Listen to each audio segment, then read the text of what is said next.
Matt, I don't think that an ad hominem argument is appropriate. This has absolutely nothing to do with killing the project, because it won't kill the project. It can't kill the project. If Measure P passes, this is the ultimate scare tactic. If Measure P passes, all that will happen is that we'll be collecting for 2 or 3 months the old rates. There'll be perhaps a small shortfall that can be covered by the reserve or lines of credit at the bank, a small bridge loan. We're talking about a project that's going to be, borrowing umpteen million loans over many years. This passing Measure P is not going to hurt the project at all, so that's really an unfair argument.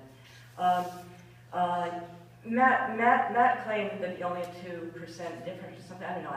Matt's creative bookkeeping I've never understood, but Professor Ziegler went over these numbers, and in fact, the median homeowner, and he'll show you the charts, he's got it documented, will be paying 40% more. The reason is a combination of the summer-based rate and the meter charge. Currently, the meter charge component is more responsible, but it does, the issue is the opting out, which hasn't been accounted for at all in the rates. And Matt claims they have, and he's dead wrong. So yes, it's 40% more. It's a lot. And Matt said everybody understood these rates.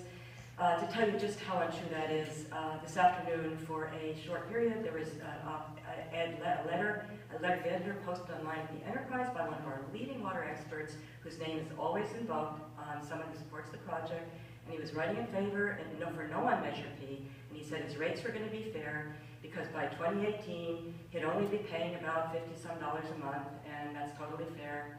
And actually, he totally miscalculated the rates. Because he didn't understand the rate structure. Matt, you're wrong. Nobody understands the rate structure. It turns out when Mark went over it, he would be paying, actually, he's going to be paying $648 more a year than his rate he thought he was going to be paying. Okay? It was like, going to be more like 100 or something a month than and this leading water rate specialist, who's always been quoted as promoting the project, had no clue as to how to calculate the rates. I posted a comment under it and it was retracted. So we have the letter.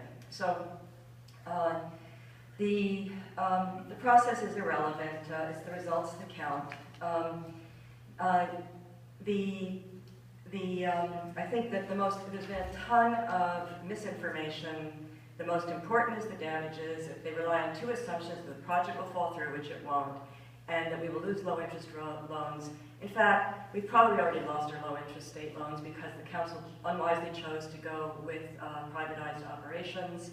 We might even lose our tax-exempt status, which would be a total disaster. So we have to pray that doesn't happen.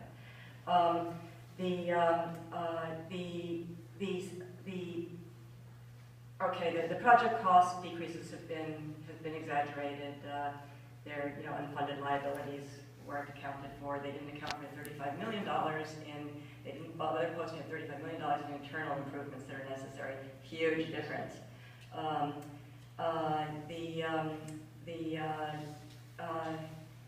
Okay, so in terms of opting out, the opting out was not taken into account in the rate structure. What they did, and this is in the rate study, they just applied the standard elasticity index, which means that assuming no opting out, there'll be this much conservation because prices go up, and there's more conservation for the city because irrigators are going up more. That's why they're all leaving. So in fact, the city went the city went down 40% because of just standard conservation. Opting out will have it go down much further. There's a huge amount, basically the new subdivisions, the village homes is massive. Even Matt's neighborhood in Willow Bay is only almost 5%. City's 15% of summer use. You can see what that's going to do to homeowner rates and to the rates for the entire city. And that's why we have to go. Thank you.